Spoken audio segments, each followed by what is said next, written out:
Hi guys, welcome to Shailupuni YouTube channel. Happy Sankranti ಎಲ್ಲರಿಗೂ. ನಿಮ್ಮ ಕುಟುಂಬಕ್ಕೆ ಆರೋಗ್ಯ ಕೊಟ್ಟು ಕಾಪಾಡಲಿ. ಬೆಳಗ್ಗೆಯಿಂದ ಇವತ್ತು ಸಾಯಂಕಾಲ ಏನು ಮಾಡಿದೆ ಅನ್ನೋದನ್ನು ಹೇಳ್ತೀನಿ. ಬೆಳಗ್ಗೆ ಎದ್ದು ಟೀ ಕುಡಿದು ಮತ್ತೆ ಮ್ಯಾಗಿ ಮಾಡೋಣ ಅಂತ ಮ್ಯಾಗಿ ಮಾಡಿದೆ. ಮ್ಯಾಗಿ ಬೆಳಗ್ಗೆ ಟಿಫನ್ ಅಲ್ವಾ, ಏನೋ ಒಂದು ಮಾಡಬೇಕಲ್ಲ ಅಂತ ಮ್ಯಾಗಿ ಮಾಡಿದ್ದೆ. ಇದು ರೆಸಿಪಿ ನನ್ನ ಚಾನಲ್ಗಿದೆ, ಬೇಕಾದ್ರೆ ಚೆಕ್ ಮಾಡಿ. ಬಟ್ ಸಿಂಪಲ್ಲಾಗಿ ಆರಾಮಾಗಿ ಈಸಿಯಾಗಿ ಮಾಡ್ಬೋದು.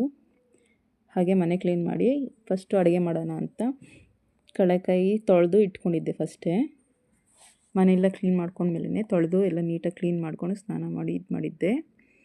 ಮತ್ತು ಇದು ಕಡಲೆಕಾಯಿ ಅವರೆಕಾಯಿ ಒಂದು ಕುಕ್ಕರ್ಗೆ ಹಾಕಿ ಒಂದು ಸ್ವಲ್ಪ ಉಪ್ಪು ಹಾಕಿ ಇಟ್ಟಿದ್ದೀನಿ. ಈಗ ನಿಮ್ಗೆ ಎಷ್ಟು ಬೇಕೋ ಅಷ್ಟು ಉಪ್ಪು ನೋಡ್ಕೊಳ್ಳಿ.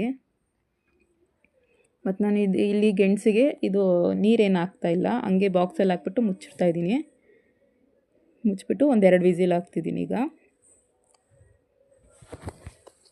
2 ವಿಸಿಲ್ ಹಾಕ್ಸಿದ್ರೆ ಸಾಕು, ಜಾಸ್ತಿ ಹಾಕ್ಸೋಕೆ ಹೋಗ್ಬಾರ್ದು, ಕಡಲೆಕಾಯಿ ಇದಾಗುತ್ತೆ, ಜಾಸ್ತಿ ಮೆತ್ತಗಾಗೋಗುತ್ತಲ್ಲ ಅವರೆಕಾಯಿ ಅಲ್ವಾ, ಹಾಗಾಗಿ. ಈಗ ಇದರಲ್ಲಿ ಪೊಂಗಲ್ ಮಾಡೋಣ ಬನ್ನಿ. ನಾನು ಚಿಕ್ಕದ ಕುಕ್ಕರ್ ಒಂದು ಇಟ್ಕೊಂಡಿದ್ದೀನಿ. ಹೆಸರುಬೇಳೆ ಸ್ವಲ್ಪ ಒಂದು 3-4 ಸ್ಪೂನಷ್ಟು ಅಷ್ಟೇ. ಅದು ಸ್ವಲ್ಪ ತುಪ್ಪ ಹಾಕ್ಕೊಂಡು ಹುರ್ಕೊಳ್ಳೋಣ.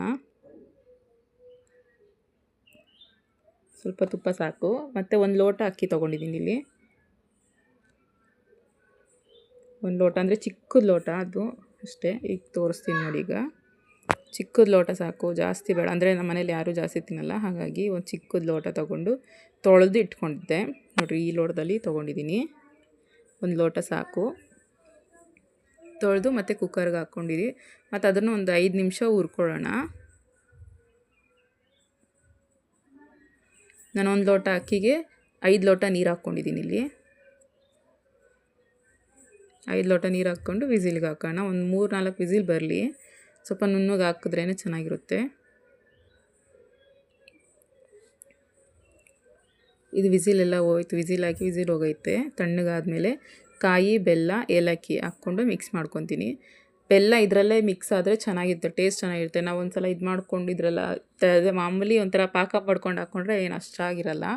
ಈ ಥರ ಮಾಡಿಕೊಂಡ್ರೆ ಅಕ್ಕಿ ಒಳಗಡೆ ಒಂಥರ ಸಿಹಿ ಇರುತ್ತೆ, ಲಾಸ್ಟು ತಿನ್ನೋವರೆಗೂ ಸಿಹಿಯಾಗೇ ಇರುತ್ತೆ. ಪೊಂಗಲ್ ಮಾಡಿದ್ದಾಯ್ತು. ಇಲ್ಲಿ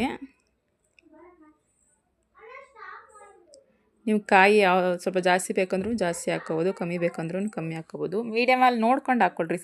ಸಿಹಿ ಎಷ್ಟು ಹಾಕ್ಕೊಂತೀರೋ ಅದಷ್ಟೇ ಖಾರನೂ ಹಾಕ್ಕೊಳ್ಳಿ. ಕಾಯಿ ಹಾಕ್ಕೊಂಡ್ರೆ ಅಷ್ಟೇ. ಪೊಂಗಲ್ ಇಲ್ಲಿ ರೆಡಿಯಾಗಿದೆ.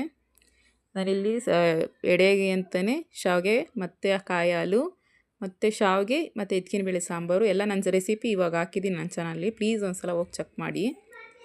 ಹಾಗೆ ಎಲ್ಲ ಪ್ರಸಾದ ಎಲ್ಲ ಒಂದು ತಟ್ಟೆಗೆ ಹಾಕಿಟ್ಕೊಂಡು ಪೂಜೆಗೆ ರೆಡಿ ಮಾಡೋಣ ಅಂತ ರೆಡಿ ಮಾಡ್ಕೊಂಡಿದ್ದೀನಿ. ನೋಡಿರಿ, ಈ ಥರ ಇತ್ತು ನಮ್ಮ ಮನೆ ಪೂಜೆ ಇವತ್ತು. ಕೆಳಗಡೆ ಪ್ರಸಾದ ಎಲ್ಲ ಇಟ್ಬಿಟ್ಟು ಪೂಜೆ ಮಾಡಿದ್ದೆ. ನಮ್ಮ ಪೂಜೆ ನಿಮ್ಗೆ ಇಷ್ಟ ಆದರೆ ಪ್ಲೀಸ್ ಲೈಕ್ ಮಾಡಿ, ಶೇರ್ ಮಾಡಿ. ಹಾಗೆ ಇವತ್ತು ಹೆಣ್ಮಕ್ಳಿಗೆ ಪೂಜೆ ಮಾಡ್ತಾರಲ್ವ, ಅದನ್ನು ಮಾಡೋಣ ಅಂತ ನಮ್ಮ ಮನೆ ರಾಣಿಗೆ ಪೂಜೆ ಮಾಡಿದ್ದೆ.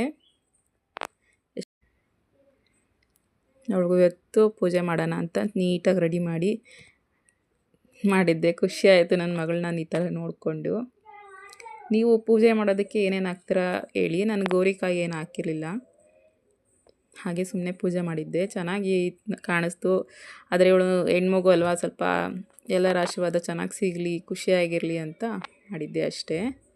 ಇನ್ನು ಯಾರೆಲ್ಲ ನನ್ನ ಚಾನಲ್ ನೋಡಿಲ್ಲ ಪ್ಲೀಸ್ ಸಬ್ಸ್ಕ್ರೈಬ್ ಮಾಡ್ಕೊಳ್ಳಿ. ಶೈಲುಪುನಿ ಚಾನಲ್ನ ಪ್ಲೀಸ್ ಸಬ್ಸ್ಕ್ರೈಬ್ ಮಾಡಿ, ಲೈಕ್ ಮಾಡಿ, ಶೇರ್ ಮಾಡಿ, ಕಮೆಂಟ್ ಮಾಡೋದು ಮಾತ್ರ ಬರೀಬೇಡಿ. ನೋಡಿ, ಇಷ್ಟ ಹಾಕಿದ್ದೆ ಅಷ್ಟೇ. ನಾನು ನಮ್ಮ ಮನೆ ಹತ್ರ ಮಕ್ಕಳಿದಾರಲ್ಲ, ಅವ್ರನ್ನ ಕರ್ಕೊಬಂದೆ ಪೂಜೆ ಮಾಡಿಸಿದ್ದೆ. ಮಕ್ಳ ಕೈಲೇ ಮಾಡಿಸ್ಬೇಕು ಅಲ್ವಾ, ಹಾಗಾಗಿ ಮಕ್ಳ ಕೈಲೇ ಮಾಡಿಸಿದ್ದೆ. ಥ್ಯಾಂಕ್ ಯು ಫ್ರೆಂಡ್ಸ್, ಇಷ್ಟೊತ್ತವರೆಗೂ ನೋಡಿದ್ದಕ್ಕೆ ತುಂಬ ಥ್ಯಾಂಕ್ ಯು ಸೋ ಮಚ್.